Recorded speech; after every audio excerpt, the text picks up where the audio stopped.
angle accurately using a compass and a straight edge without tracing or guessing. So here's my compass. I can move this in and out. I can also draw what are called arcs. These arcs are just parts of circles.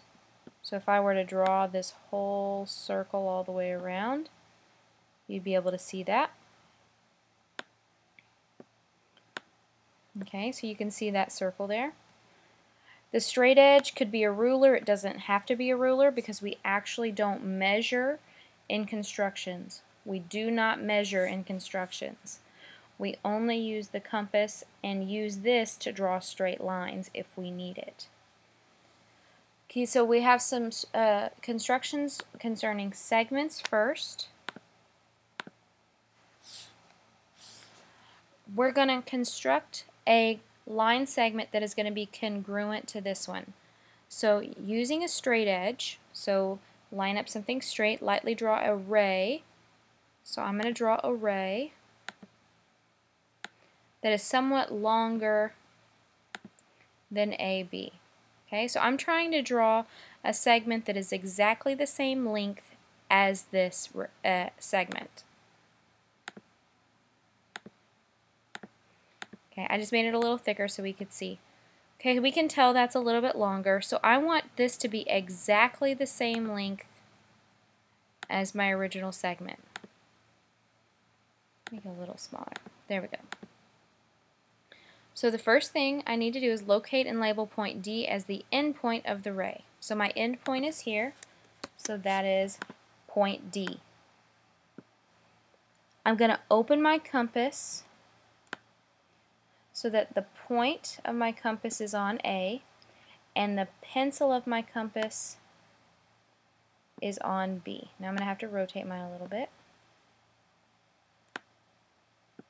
Okay, now my compass doesn't get any bigger or smaller, so this one's actually stretched out as far as it'll go. And place your compass on A and draw an arc across the endpoint B. So draw an arc across B. Now it says without changing the compass radius, so I leave the setting the compass has, and now I'm going to place the compass on D and draw an arc crossing the ray. Now this segment should be exactly the same length, and I'm going to label the arc and ray intersection as point E.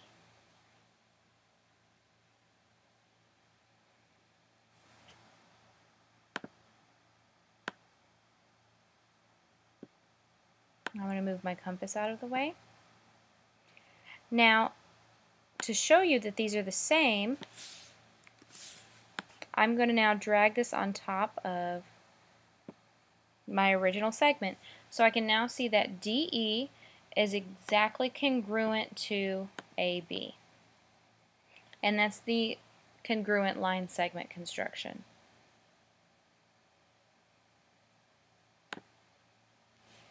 Now we're going to construct a perpendicular bisector. So it's important to remember what perpendicular and bisector mean, but I'm going to do the construction and then we'll talk about those. So given XY, so I have this segment XY, place the compass at X.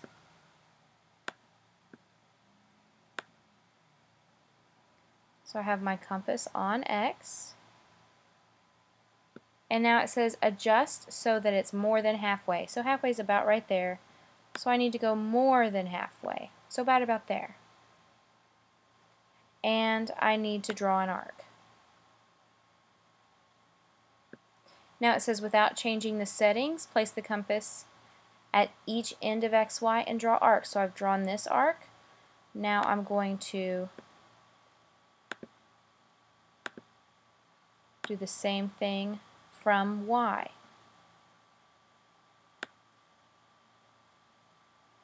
And I'm going to draw my arcs big. So I'm going to redo this one over here.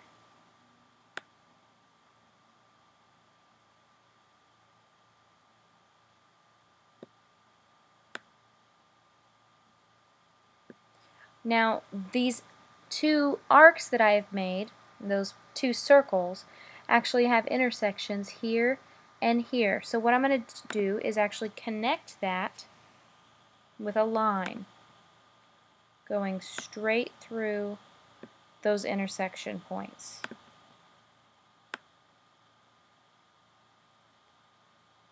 Okay, so you can see this goes through those intersection points, and it wants me to label the intersections A and B. So let me do that. So I have one intersection that is A, one intersection that's B. So I would name that line AB. We've talked about naming lines in here.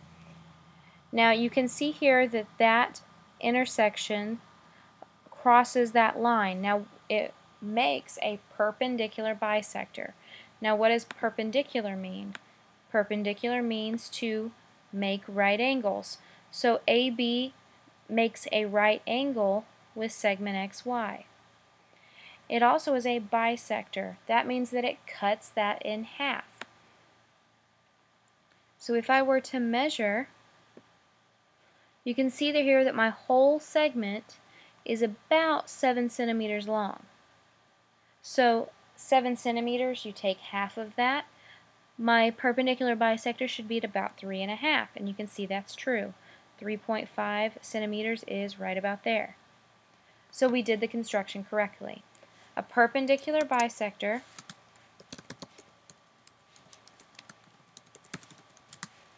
cuts the segment in half and makes right angles. That's actually what the perpendicular bisector does for this. Okay, those are my segment constructions. Now I'm going to move on and look at angles. I can actually do constructions with angles as well. What I'm going to do here is I'm actually going to make an angle that looks exactly like this. So it says given angle A, so here's my angle A, and the ray with endpoint D below, so ray with endpoint D, place the compass on A and draw an arc across both sides of the angle. So I'm going to draw an arc across both sides. Now notice here, this is going to give me the distance that I want out, so I'm going to do the same arc over here at D. But first it wants me to label those intersection points as B and C.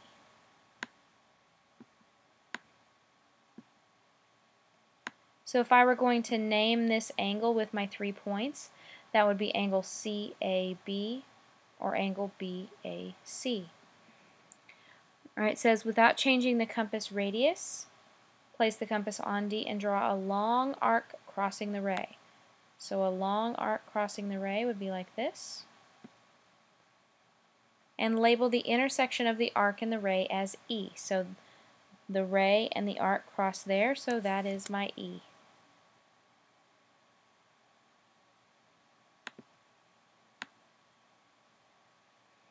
Now I have to make sure that the angle is the same size. I have to make sure that I have the same degree measure. To do that, I actually have to make another arc. Right now I've gotten the same distance from my vertex on each side, or on each angle, but now I need to make sure they have the same width here. So what I need to do is set the compass so that it has a radius of BC. So I'm going to set my compass on B, and I'm going to adjust my compass so that it is on C. Okay? Now I'm going to bring this down, place it on E, and draw my arc. This arc verifies that my angle that I've just constructed will be the same exact size as my original angle A. So I'm going to connect with another ray to make up the other side of that angle. So it goes through that intersection there. And now this is the point F.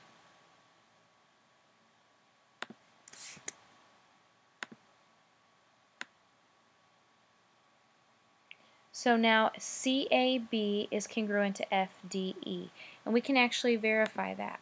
I'll do that real quick.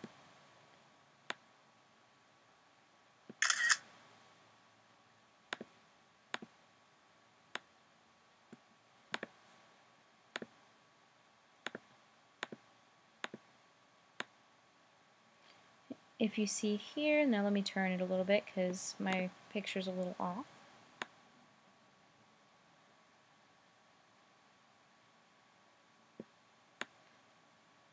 You can see when I place those angles on top of each other, they have the exact same degree measure. You can see that they line up exactly. Okay, so though we have constructed a congruent angle to our original. Alright, the next one is to construct a bisector of an angle. Well, I'm going to go back a second. We talked about the bisector of a segment. Now we're talking about the bisector of an angle. You can see the completed construction here, but I'm going to go through it again.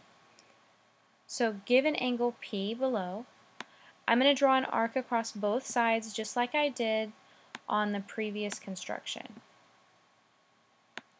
Draw an arc across both sides. Now, I'm going to bisect this angle. That means cut it in half. So I need to find out where halfway in between here is. So I'm going to use this arc to tell me that. Okay? So label the intersection points as Q and R is what the directions say. So I have Q and R. So this angle would be QPR or RPQ.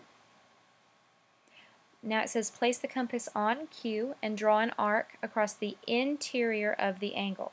So you need to know where the interior is. Okay. So right now where my compass is, my pencil for my compass is actually in the exterior. I want to draw my arc in the interior of my angle. So I'm going to move this to the interior. Okay? So I can see that arc is on the inside of my angle. Now I'm going to do the same thing, but now I'm going to do this from point R. Again, I'm going to make an arc sweeping through the interior. And I can now see that intersection point. That's going to be the one that cuts this angle in half. But I've got to connect it. So using the straight edge, I don't need it on this program. I'm going to draw my ray. Notice it has the little arrow here. So it's a ray. PW. W is that intersection point. I'll label it in just one moment. Okay.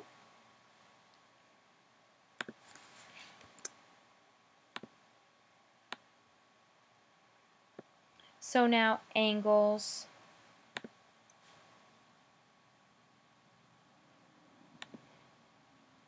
QPW and WPR are congruent.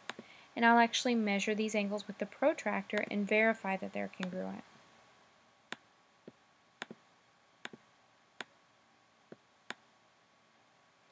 Okay, so again I put my protractor on the vertex of my angle. I line the angle up with 0. Now I'm going to measure that angle.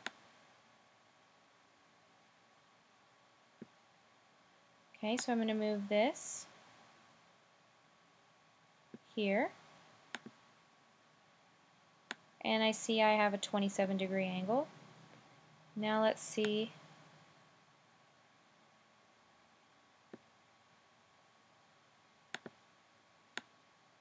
Oh, sorry. Delete that.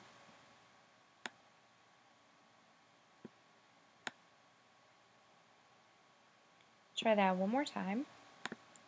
And you can see I measured both of those angles and they both came out to be 27 degrees.